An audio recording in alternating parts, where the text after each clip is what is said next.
Good day everyone. My name is Brian Mulligan and I'd like to thank Zeinab for allowing me to speak to you for a few minutes here today.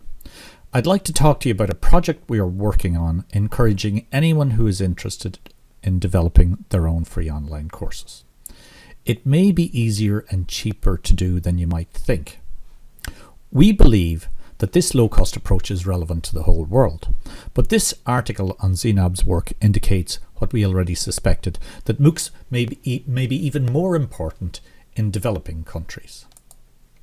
This particular research is very interesting. People in developing countries use MOOCs differently. This University of Washington study indicates that less than 50% have completed college. Now that's much less than in developed countries, because people in developing countries take courses to advance their careers, as opposed to doing it just for interest's sake. 49% have received certification and 79% completed a course. That is way higher than the statistics for developed countries. One particular long-time free online learning provider, Mike Feerick, CEO of Allison, has said, "Unleash online learning to address global inequality." Our universities and colleges, almost without exception, provide education and training that is too expensive. That's if you can get into one. So there's no doubt about it, MOOCs are important for developing countries. But are MOOCs expensive to develop? It seems so. A survey of 27 UK universities indicates an average development cost of about €40,000. But what about small target audiences, for instance, specialised topics and changing technologies? And of particular interest to developing countries, minority languages and local needs. Do they need to be so costly to produce? We can't serve the needs if it is so costly to produce. So, why do universities spend so much on MOOCs? Is it the quality of learning that they're aiming at, or is it maintaining their reputation?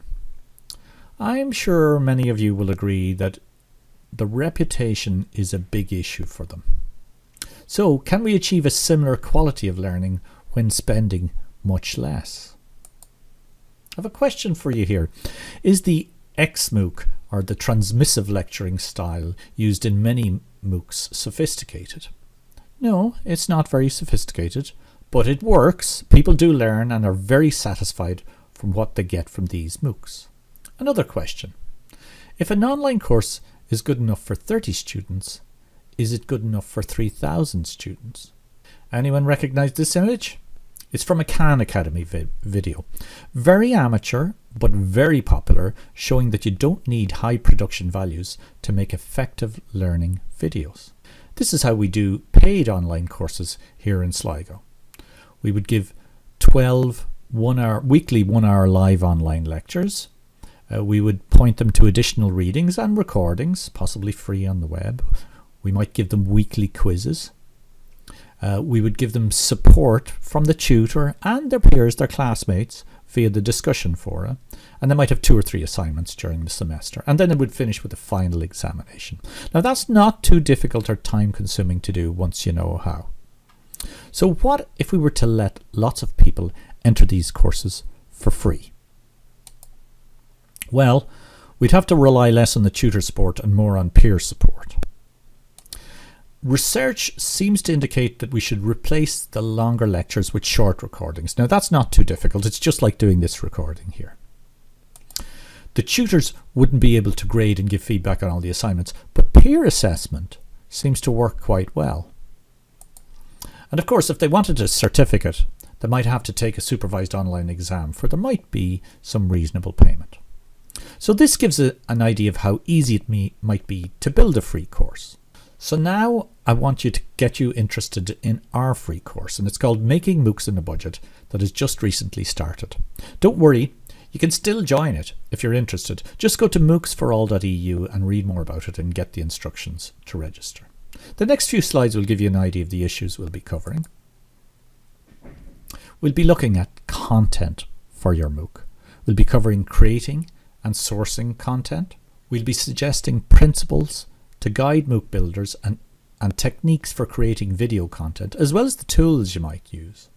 We'll be covering how you might go about assessing learners at large scale without creating an excessive workload. Which begs the question, If we use automated and peer assessment, what sort of certification can we give? Well, we'll address that question and in other questions in the course as well. So thank you for listening, and thank you again, Zeinab, for giving me the opportunity to speak.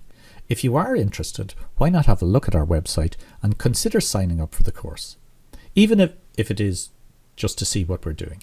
And if you think this is important, please share it with others. Thank you very much.